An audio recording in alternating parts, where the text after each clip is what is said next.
Hello and welcome to the FLNG News Brief. I'm AJ Artley. This week we're here at Camp Blanding Joint Training Center to go back to high school. High school? That's right, back to high school right here at the Florida Youth Challenge Academy, where 6 of their cadets have been chosen to present the colors at the Jacksonville Jaguars Scrimmage this evening. But before they get to present the colors at Everbank Field downtown Jacksonville, they got a little bit of practicing to do. Let's see if we can catch up with them and find out how it's going. Forward, march. 1, 2, 3, 4. Close up the gap a little bit. There you go. 1, 2, 3, 4. Lift. Come right.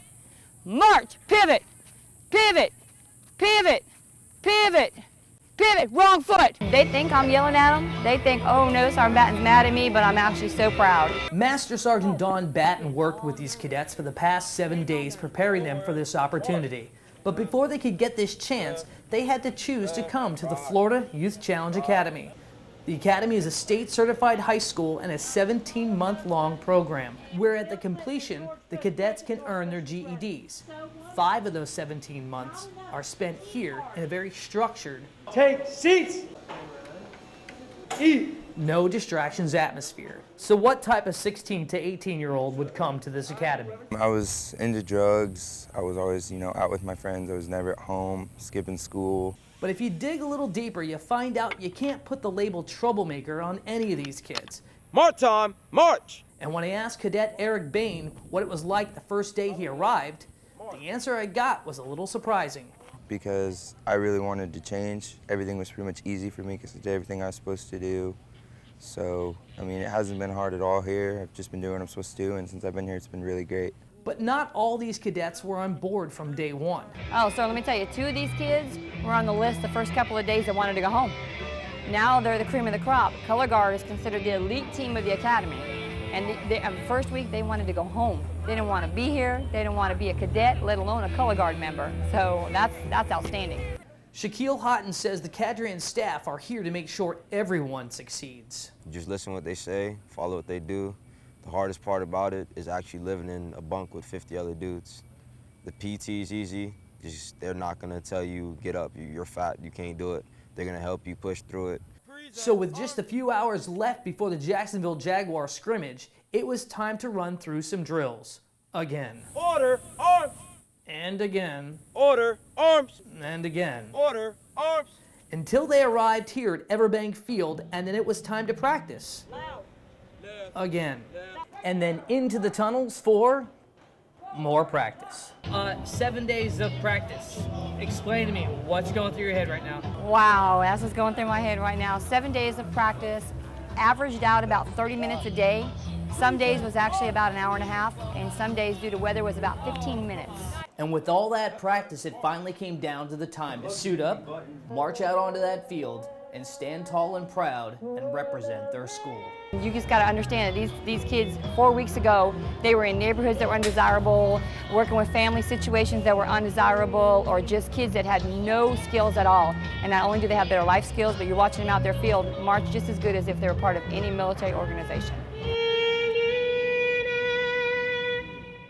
Also this past week, Lieutenant Colonel John Haas, the Deputy Chief of Staff for Operations, was the keynote speaker for the 230th anniversary of the Purple Heart. There were about 150 people in attendance at the Veterans Memorial Wall in downtown Jacksonville, as veterans honored those who have been awarded the Purple Heart.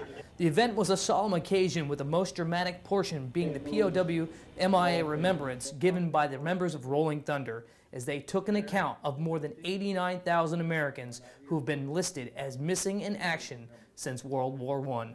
78,537 World War II personnel, 8,099 Korean War personnel, 1,702 Vietnam War personnel. Not present, Master Chief. Well, where are they? Missing in action, Master Chief. They are commonly called POWs, MIAs, and those who gave their all. We call them brothers. The table set for one is small, symbolizing the frailty of one against his oppressors. Remember. And finally this week, we were at the Jacksonville International Airport as family members waited for 17 members of the 1st of the 111th Aviation to return home from their year-long deployment. Juanita Boyd was here waiting for her 19-year-old son to return home. Tell me, what does it feel like? That's his first deployment. Very hard.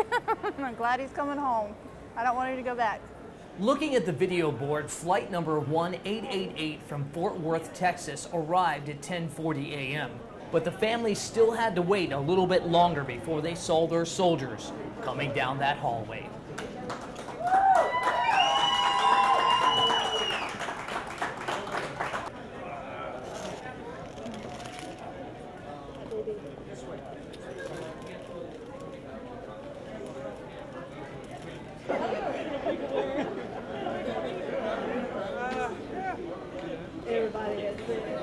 So I understand you got to come home 3 days after she was born, correct? I did. And so what's it like sitting here now 3 months later? Is it 3 months later, I believe? It's about 3 months later, yes. So what's it like today? Pretty emotional. She's changed quite a bit. Oh my goodness. What is it?